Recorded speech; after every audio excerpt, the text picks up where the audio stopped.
Did you know that you can add or multiply numbers in different ways and still get the same results?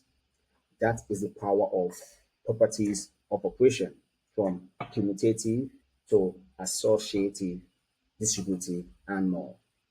These rules help us to simplify math, solve faster, and make fewer mistakes. Let's break it down step by step. No math degree needed. Let's go. Let's go. Now, properties of operations are ideal for students learning arithmetic and pre-algebra. These properties help simplify and understand mathematical expressions better. Mathematics follows logical rules known as properties of operations, which apply to addition and multiplication. Sometimes it may apply to subtraction and division. These properties allow us to rearrange, group, or simplify expressions without changing their values.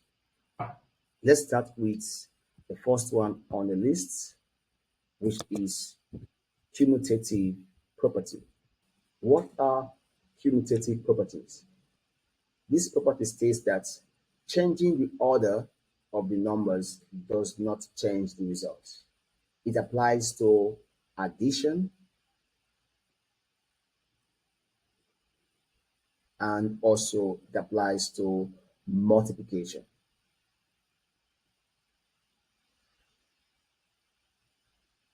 Now, for addition, it states that A plus B can be written as B plus A. As you can see, the order does not change.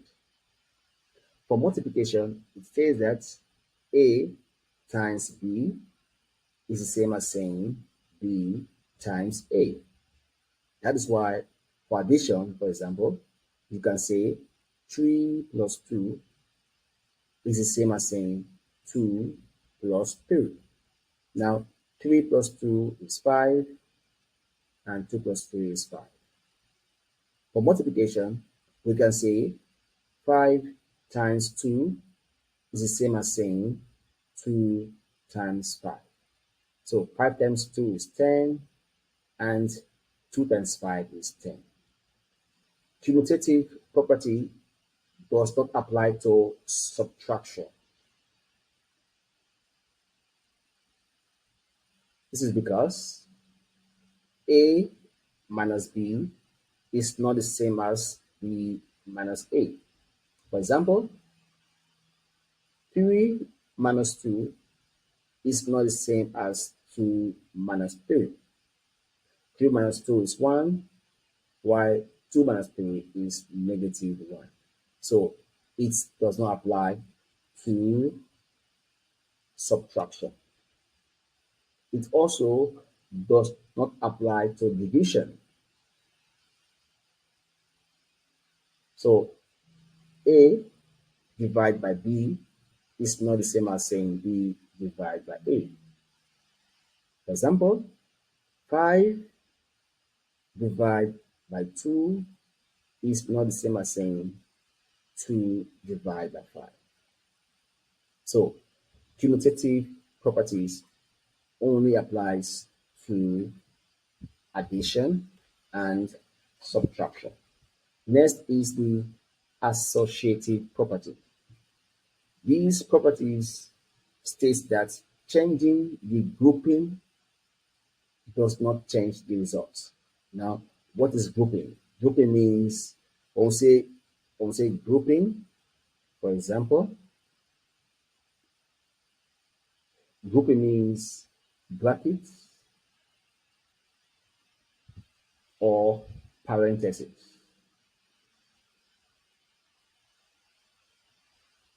Now, associative property applies to addition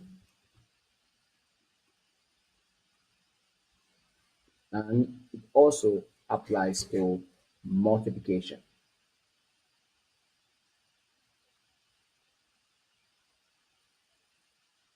Now for addition, is saying that in bracket A plus B plus C can be written as A plus open bracket B plus C. For example, if I have 2 plus 3 plus 4 is the same as saying 2 plus 3 plus 4. So 2 plus 3 is 5, 5 plus 4 is 9. Here 3 plus 4 is 7, 7 plus 2 is 9. So it it shows that associative property applies to addition. Now for multiplication, it says that if I have, for example, A times B times C is the same as saying A times B times C.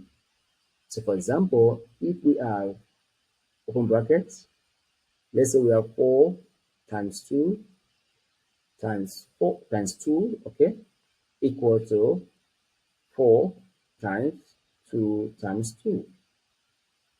Now 4 times 2 is 8, 8 times 2 is 16. So here, remember in our last video, we solve what is in the brackets. So 2 times 2 is 4. So 4 times 4 is 16. So this is the associative property. It applies to addition and to multiplication. Now, you must also note that associative property does not apply to subtraction or division. Our next property is called the distributive property. Now, this property allows you to multiply a number by a sum or difference by distributing the multiplication over each term inside the bracket. This means that if I have this, for example, I have A open bracket B plus C, it means that I can use this number outside the bracket to multiply each term in the bracket. So now A times B is AB plus A times C is AC. This is called distributive property. It works for addition and for subtraction. So if again I have, for example, A open bracket B minus C, it becomes A times B, which is AB, minus A times C, which is what? AC. For example, if we have, for example, 3 open bracket 4 plus 5, for example, it can be written as 3 times 4 is 12 plus 3 times 5 is 15. Okay, and so that gives us what? 27. So this is called distributive property. Our next property of operations is called identity elements. This element is a number that, when used in an operation, does not change the order number. It does not change the order numbers when it is used in operation. It applies to addition and to multiplication. We have two elements that are called identity elements. The first one is called additive element. We have the additive element, and it is known as 0. So now when you add 0 to any number, it does not change that number. For example, A plus 0 is A. 1 plus 0 is 1. 100 plus 0 is 100. So therefore, 0 is an additive element because it does not change or affect the other numbers. So it's called an additive element. Next one is called the multiplicative element. We have the multiplicative element.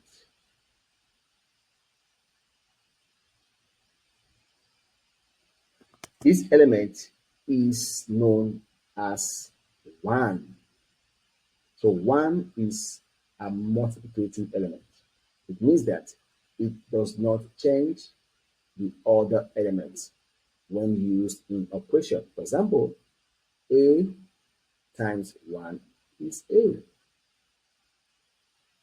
9 times 1 is 9.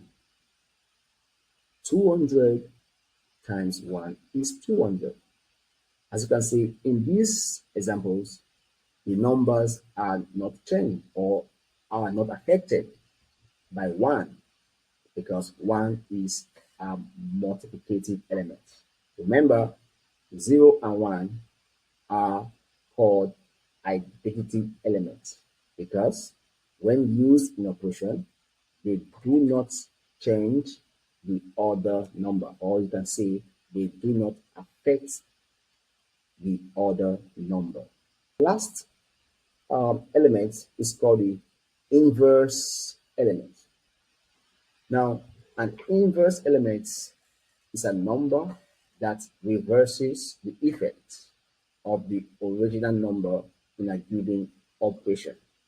It reverses the effect of the original number in a given operation. We have two types of inverse elements. The first one is called additive inverse. It's called additive inverse. Now, this number is the number that when added gives 0. For example, if I have A and I add negative A to A, that will give us what? 0. Remember, A plus and minus gives us minus A, so A minus A is what? 0. So negative A is an additive inverse of A. So we can say that negative A is an additive inverse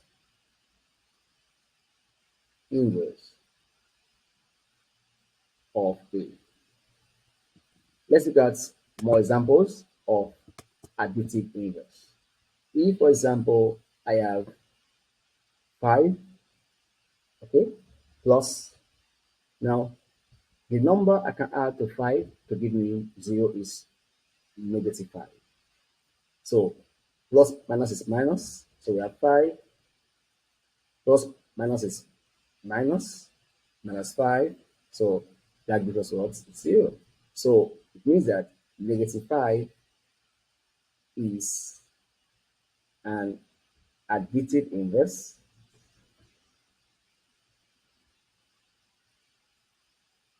of 5. A multiplicative inverse is a number that when multiplied gives 1. For example, if I have A times the reciprocal of A, which is 1 over A. 1 over A, this is the reciprocal. This is the reciprocal of A. All right? So A times 1 over A is 1 because A times A, so we have just 1. For example, again, if we have 4 times the inverse of 4 or the reciprocal of 4 is 1 over 4. So 4 cancel 4, so we have just what? 1. So these are called the multiplicative inverse of a number. It always gives 1 when we multiply the reciprocal with its original number. These are the properties of operations in arithmetic. And knowing these will help you a lot in understanding maths and help you to solve math faster and to avoid making mistakes. Thanks for watching and see you in the next video.